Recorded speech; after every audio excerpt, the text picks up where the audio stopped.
Hello. जो आज का हमारा टॉपिक है वो है separation of component of air. जो एयर है, एयर के कंपोनेंट्स को हमने सेपरेट करना है।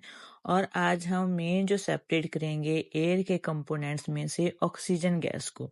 इसके लिए आपको ये डायग्राम दिखाई दे रही है। इस डायग्राम की मदद से, इस प्रोसेस की मदद से हम क्या करेंगे, जो ऑक्सीजन गैस है उसे हम सेपरेट करेंगे। किससे? जो कंपोनेंट ऑफ एयर है, मीन्स जो एयर में हमारे पास बाकी गैसेस होती हैं जैसे कार्बन डाइऑक्साइड, नाइट्रोजन, उन गैसेस से हम जो ऑक्सीजन को अलग कर लेंगे और सेपरेट कर लेंगे। ठीक है। हाँ जी, इस डायग्राम में हम ऑक्सीजन, नाइट्रोजन और कार्बन डाइऑक्साइड को सेपरेट करेंगे।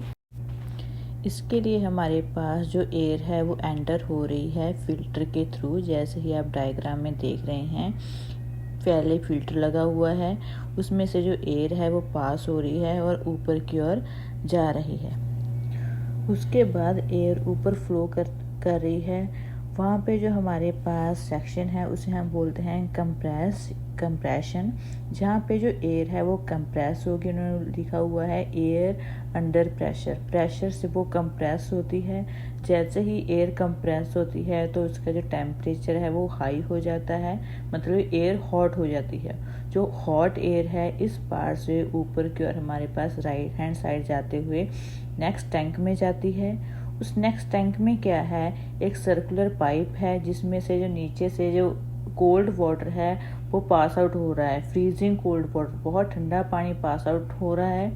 जैसे ही वो हॉट एयर है इसके कांटेक्ट में आती है, जो एयर है वो कंप्रेस्ड कोल्ड हो जाती है। ठीक है। तो हमारे पास जो कोल्ड कंप्रेस्ड एयर है वो नेक्स्ट चैम्बर में जाती है। वहाँ पे क्या होता है, हमें पता है जो कार्बन डाइऑक्साइड है वो क्या है, जब हम कोल्ड करके उसे कंप्रेस करते हैं तो वो सॉलिडिफाई हो जाती है। तो इस स्टेप में हमारे पास हम कार्बन डाइऑक्साइड को क्या कर देंगे, सेपरेट कर देंगे in the form of dry ice. अब हमारे पास कौन से कंपोनेंट रखे हैं, ओनली नाइट्रोजन और ऑक्सीजन। अब हम नाइट्रोजन और ऑक्सीजन को सेपरेट करेंगे। उसके लिए हमारे पास नेक्स्ट स्टेप में जो आगे जो एयर है वो मूव हो रही है, मिक्सचरन है ऑक्सीजन और नाइट्रोजन का।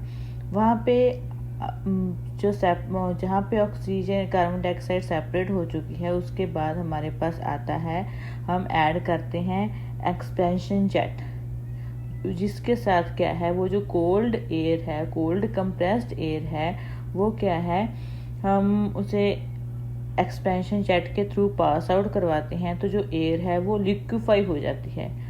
जब एयर वो लिक्विफाई हो जाती है, वहाँ पे हमारे पास जो फ्रैक्शनल डिस्ट्रीब्यूशन कॉलम लगा हुआ है, वहाँ पे जो कार्बन डाइऑक्साइड पहले ही बाहर निकल गई। वहाँ पे जो नाइट्रोजन है वो क्या है, वहाँ से आउट हो जाती है और हमारे पास रुकी कौन सी, ऑक्सीजन। जो ऑक्सीजन है आगे हमारे पास सर्कुलर जो कॉलम बना हुआ है, चैम्बर बना हुआ है, जिसमें जो लिक्विड ऐड किया हुआ है वो वहाँ पे चली जाती है।